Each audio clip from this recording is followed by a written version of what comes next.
అసతోమ సద్గమయ, తమసోమ జ్యోతిర్గమయ.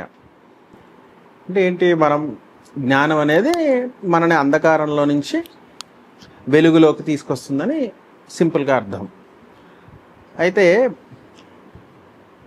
మన ప్రస్తుతం Indian education system complete failure.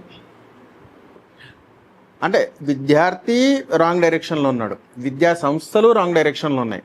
ఎందుకు రాంగ్ డైరెక్షన్లో ఉన్నాయంటే మనని పాలించిన వాళ్ళు మనని అలా ట్రీట్ చేయాలనుకున్నారు, మనని అలా మౌల్డ్ చేద్దామని అనుకున్నారు, ఓన్లీ మియర్ క్లర్క్స్ని ఉంచుదామని అనుకున్నారు. సో అందుకే మనం అలా తయారయ్యాం.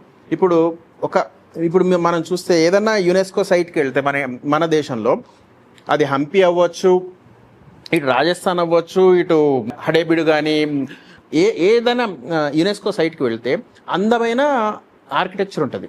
అందమైన ఆర్కిటెక్చర్ అనే కన్నా అద్భుతమైన ఆర్కిటెక్చర్ ఉంటుంది. అప్పుడు ఏ కాలేజెస్ ఉన్నాయి, ఏం ఇంజనీరింగ్ కాలేజెస్ ఉన్నాయి మన దగ్గర అంత అద్భుతమైన ఆర్కిటెక్చర్? సో ఇదంతా మన దగ్గర వేద విద్య లేదా సనాతన విద్య ఏదైతే ఉందో చాలా అడ్వాన్స్గా ఉన్నింది. కానీ మనం ఇప్పుడు ఏం చదువుతున్నాము? సింపుల్ మ్యాథమెటిక్స్, దేనికి ఉపయోగపడని మ్యాథమెటిక్స్. ఇప్పుడు నేను 12th క్లాస్ వరకు లేదా గ్రాడ్యుయేషన్ వరకు చదివింది ఏది ఉపయోగించట్లేదు.